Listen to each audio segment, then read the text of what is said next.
چلیے بھائی، اگلا جو کوشچن ہے یہ بڑا عجیب سا کوشچن ہے، کیونکہ یہ غالباً ہو سکتا ہے پہلے ریکارڈنگ میں کبھی بھی نہ آیا ہو.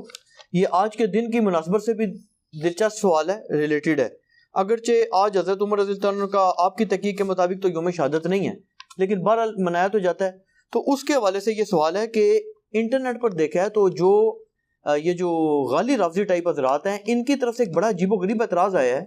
یہ کہتے ہیں جی کہ یہ جو اہل سنت نے حضرت عمر رضی اللہ عنہ کا جو قاتل ہے نا، جس نے ان کو شہید کیا، اس کا نام ہی ایسا رکھا ہوا ہے کہ ابو لولو فیروز مجوسی.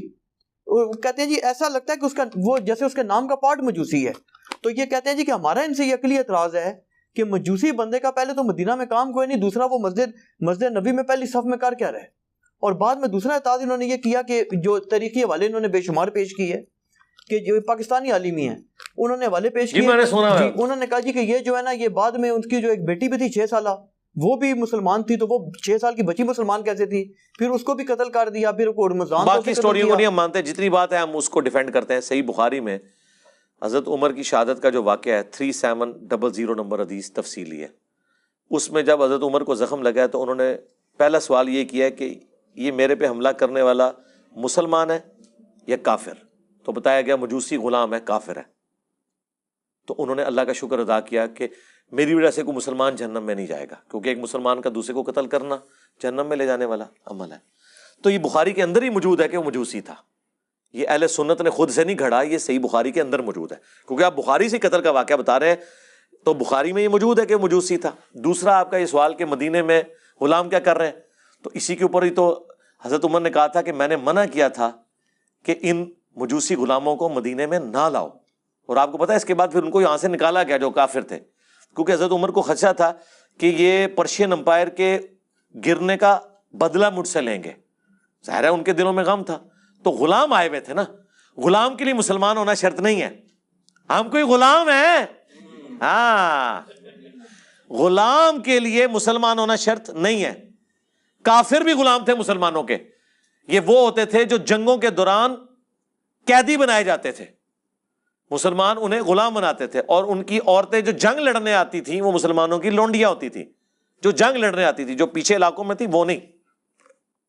یہ الگ سے ایک ٹاپک ہے، الجہاد فی الاسلام، مولانا مودودی کی کتاب پڑھ لیں.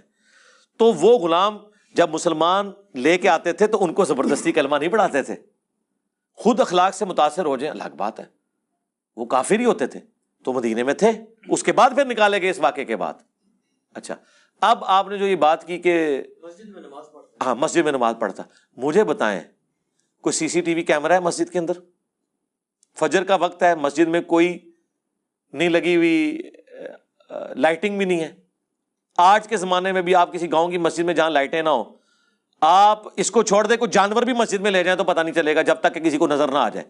اور مجھے بتائیں فجر کی نماز میں ہزاروں کا مجمع، سینکڑوں نہیں ہزاروں کے مجمع میں آج بھی آپ کس جگہ گھسانا چاہتے ہیں؟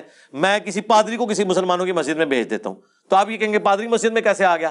چھوڑ دیں. پچھلے دنوں یہ مجھے واسق بھائی نے بتایا، ایک اسرائیل کا صحافی سعودیہ میں مکے سے ہو کے چلا گیا، باہر جا کے انہوں نے دسیا کتنے قادیانی ہیں جو اپنے نام بدل کے اس ماڈرن دور میں حج اور عمرہ کر کے آ گئے ہیں. تو آپ کہیں گے یہ کیسے ہو سکتا ہے کہ قادیانی وہاں پہنچ گیا؟ قادیانی تو غیر مسلم ہے اور غیر مسلم کا داخلہ وہاں پہ منع ہے. بھائی وہ دھوکے سے گیا ہے نا. اور اس ماڈرن دور میں اگر دھوکے سے مسجد میں کوئی جا سکتا ہے تو اس زمانے میں تو آپ جو مرضی کروا لیں مسجد کے اندر. یہ تو نہیں تھا کہ مسجد میں چیکنگ ہوتی تھی، پہلے بوتھی دیکھی جاتی تھی، ہوں تو اندر جا. آج نہیں دیکھی جاتی. مجھے بتائیں آج کے اس دور میں کیا آپ کسی غیر مسلم کو، جس کا حلیہ سری سری روی شنکر کتنا خوبصورت ہے، جس نے وہ ذاکر نائک سے مناظرہ کیا ہے، جس نے وہ مناظرہ نہیں دیکھا ہوا، یقین کریں اس کو کسی مزار پہ آپ پگڑی پہنا کے بٹھا دیں، لوگ اس کے ہاتھ بھی چومیں گے، ہے ہندو ہے، پتہ ہی نہیں چلے گا. ہاں وہ سندور لگا کے بیٹھے گا تو شاید لوگ پہچان لیں، اس کے بغیر تو نہیں پہچانیں گے. تو یہ اعتراض ہی بالکل کتنی غیر علمی باتیں ہیں کہ ہمیں پتہ لگ گیا. اس طرح کے فضول اعتراضات کرتے ہیں. او جی علی بھائی نے کہا جناب کہ جی وہ اس زمانے میں دروازے نہیں ہوتے تھے، تو دوسری طرف وہ حدیث سناتے ہیں کہ جی باغ کا دروازہ تھا دستک ہوئی. سرکار گھروں کے دروازے نہیں ہوتے تھے، اس لیے تو آیا ہے قرآن میں لکھا ہوا ہے یہ تو کہ جب کسی کے گھر جاؤ تو اجازت مانگ لو. اور ایسے گھر جن میں کوئی آباد نہیں وہاں تم بغیر اجازت کے بھی داخل ہو سکتے ہو. دوسرے گھروں میں اجازت لے کے داخل ہو. بھئی جب دروازہ بند ہے تو اجازت لینے کی ضرورت ہے؟ اس لیے کہ دروازے بند نہیں ہوتے تھے, دروازے ہوتے ہی نہیں تھے, صرف ایک راستہ ہوتا تھا, اس کے آگے پردہ لٹکا ہوا ہوتا تھا, اور آپ نے اس پردے کے پیچھے اجازت لینی ہوتی تھی اور پھر اندر. اسی لیے کہا گیا اپنے گھر میں بھی داخل ہو تو آپ نے سلام کر کے داخل ہونا ہے. کیوں؟ ورنہ تو دستک ہی کافی ہوتی ہے اٹینٹیو کرنے کے لیے. اس لیے کہ دوسرا بندہ تو اجازت لے کے داخل ہوگا, عام بندے کو اجازت کی ضرورت نہیں, تو السلام علیکم کہہ کے داخل ہو, تاکہ اگر گھر کے لوگ کسی آکورڈ پوزیشن میں ہیں تو اپنے آپ کو پہلے ہی درست کر لیں. تو واقعی اس زمانے میں دروازے نہیں ہوتے تھے.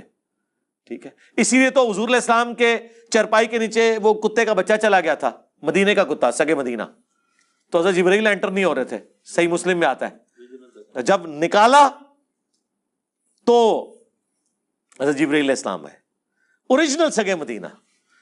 ہاں, اگر اوریجنل سگے مدینہ کا یہ حال ہے تو اتنے تے سگے مدینہ تے شاہی کوئی نہیں. ہاں,